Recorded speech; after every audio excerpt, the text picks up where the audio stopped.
cabinets. That's where they will store all of the data, okay, or records. So your role now or goal is to computerize or automate, di ba, their manual process.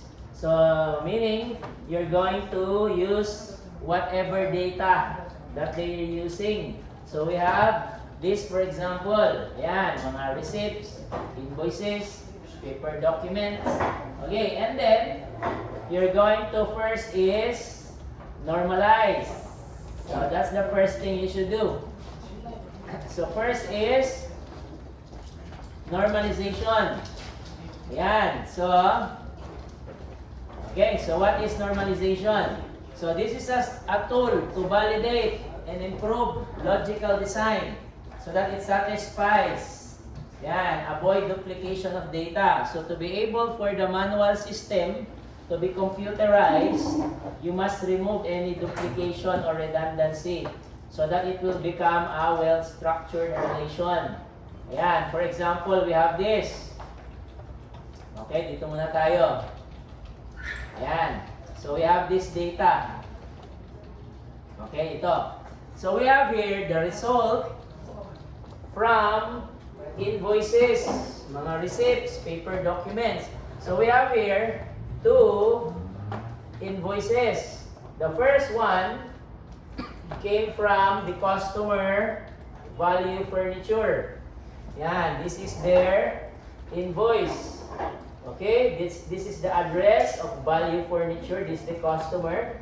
And the customer bought 3 furnitures. Di ba? They bought dining table, writer's desk, and entertainment center for these prices. So, 2, bumili sila ng 2 dining table, okay, 2 writer's desk, and 1 entertainment center.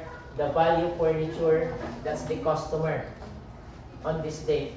Another customer called Furniture Gallery bought furnitures, okay, from the company. So they bought 2. Ayan, a dresser and an entertainment center. 4 dressers, 4 daw na dresser, and 3 entertainment center. Ayan. So these are the 2 customers. This is coming from invoices. Diba? Mga resibo, mga documents that you can get from the company that you want to be computerized because they're doing it manually. They're probably doing this in Excel. Diba? Because that's the usual process. They don't have a computer system yet. They're just using spreadsheets. Diba? Mga bookkeeping, okay, mga auditing. They're doing it all manually. They use Excel. So we have here 2 customers, their products that they ordered in Excel. Yan, okay, this is what it will look like. So, the problem with this is not a relation. So, why is this not a relation? Okay, why? Because all of this data, some of them, okay, are not related.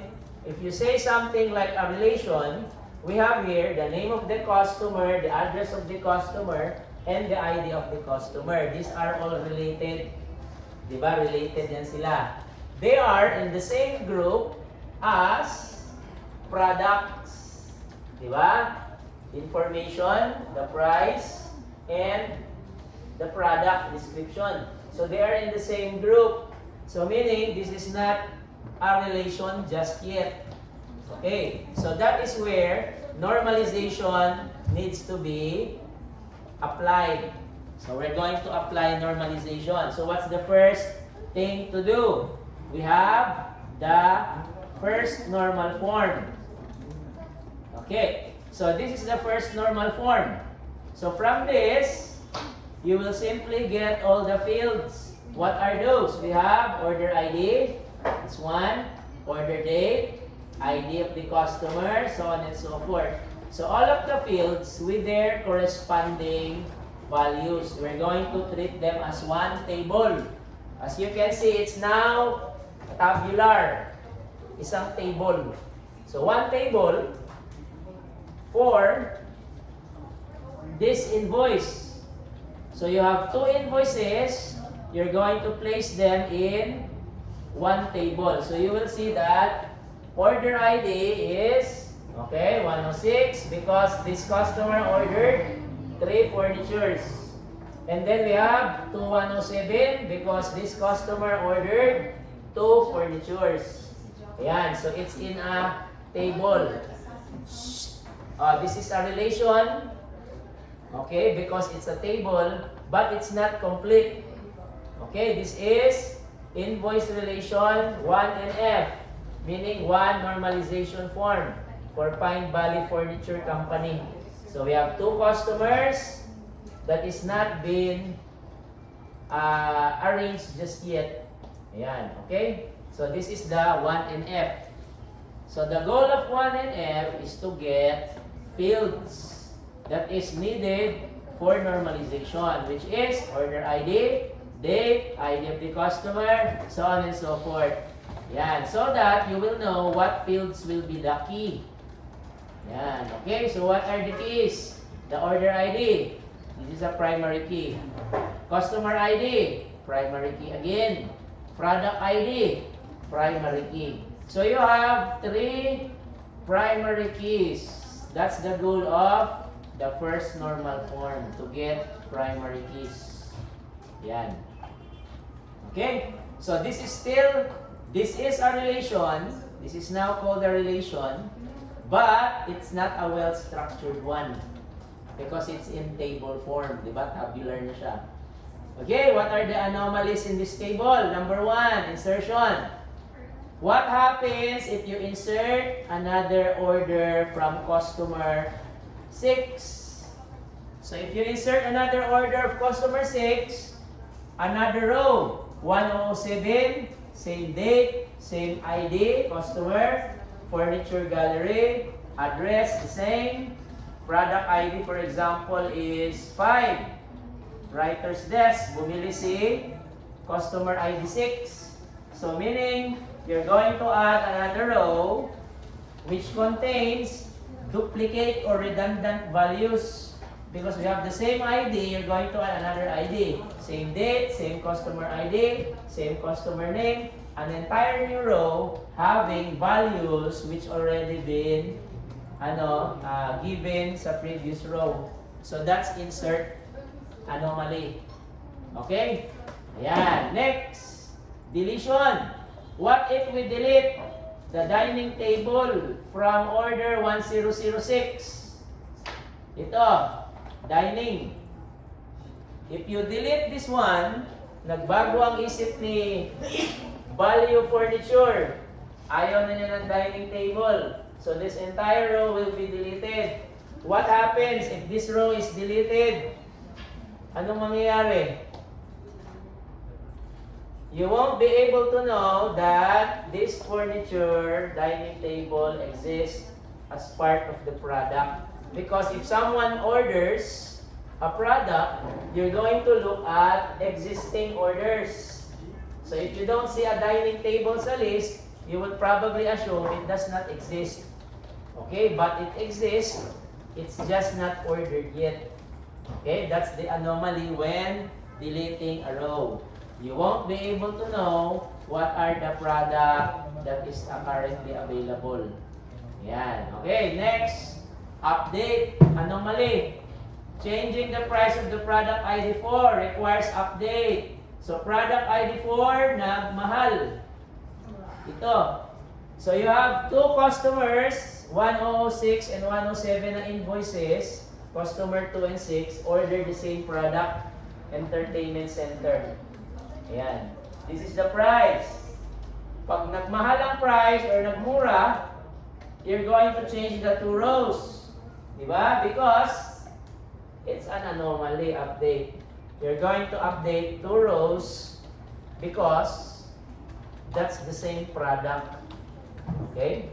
Ayan. So, it's a problem. What if there are hundreds of these rows that you're going to change the price? So, you're going to edit, update hundreds of rows instead of just 1. Okay, so that's the problem with update, insert, delete if it's not normalized. Okay? So let's proceed sa second normal form. So again, this is the 1NF. You're just going to get the fields. Ito lang, fields. Yan lang yung kunin. Okay, second NF. Second NF, you're going to get non-key attribute. Okay, what does that mean? So we have here, okay, we have here the 1NF. This is the 1NF. In your 1NF, you will see that we have primary key, partial dependency. Primary key, transitive dependency. Primary key, partial dependency. So based on this, you know which one are keys. Diba? We have two partial dependency, and inside one partial dependency, it's called a transitive dependency. Okay, meaning this is dependent in one partial dependency. Okay, so we have 1NF. Using 1NF, you're going to convert it to second NF. So second NF, you're going to divide the two dependencies na partial. So yung dalawang partial dependency is the second NF. So this is now our second NF. Ito yung dalawa. Okay? Yan. So this is one table sa 1NF. You're going to divide it into two. You have two tables now. Okay? So you have product ID and order ID. Diba? So before 1NF, we have product ID and order ID. So the two partial dependency sa 1NF becomes two relation. Okay, ayan. Alright. So next, third NF naman. Ayan, third normal form. So third normal form, we have no transitive dependency. So meaning ito, transitive dependency. So the transitive dependency here is going to be separated. Okay? Ayan, and it will now become this. So sa third normal form, okay, transitive dependency is separated. Ayan. And then, sa third normal form, you're going to add an associative entity. Because there is a primary key, it requires a foreign key. That's why in third normal form, you get this and the transitive dependency. So you will now have four tables. Apat na. So 1, 2, 3, and then ito pang-apat. Okay, 4. So ganyan. Alright. Okay, so we have the third NF. Ayan, this is now the result of the transitive dependency being separated sa, ayan, sa customer order. Okay? Alright? Ayan. So next meeting, I will continue the topic and we're going to create invoices. And then, we're going to create first, second, and third NF. So from invoices like this to first, second, third NF. And then ER diagram. Okay, so for your quiz 1, invoice, 1, second, third NF, ER diagram. Okay, so yun ang outcome. So from resibo, paper documents to ER diagram, that's the goal of normalization. Ayan. Okay? Alright, so as you can see, there are data here that you can use in your table. We have invoice number. Diba? Ayan, invoice number. This will be the invoice number. This is the invoice date. Customer number. Sa receive from. Diba? Customer number yan. And then address. TIN. Tax identification number. Okay, TIN. The address of the customer. Yan, amount paid. 22,000. 22,000. And then the amount due is 22,000. Okay, so meaning exact amount plus tax 22,000. Ilan? 23? 22. Libo mo na yung resibo. Okay, less but. Okay, ganyan. So, yan ang gawin natin next meeting. From invoices to ER diagram. Yan. Okay? Question? So, we will continue this next meeting. Yan. So, clarifications? None so far. Okay. Yan. So, attendance tayo ha. Make sure you're inside the classroom. Kung wala mo sa classroom, absent.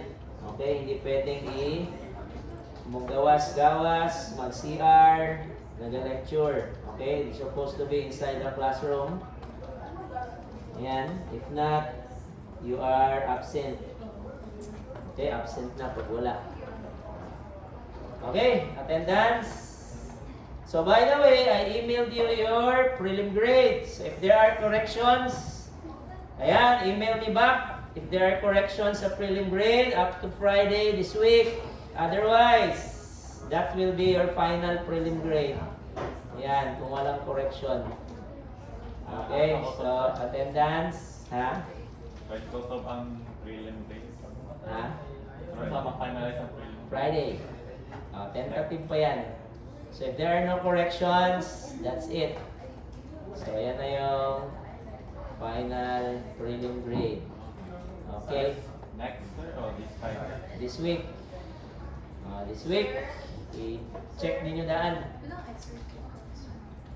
I-check nyo sa dialer na may date dito for 100 and then minus 5 na siya every week. Okay? Para ano.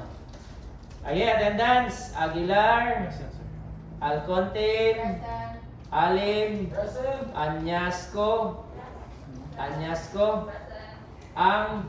Arino. Azuhata. Wala. Cabato. Campos. Eroy. Escarilla. Wala. Escarilla.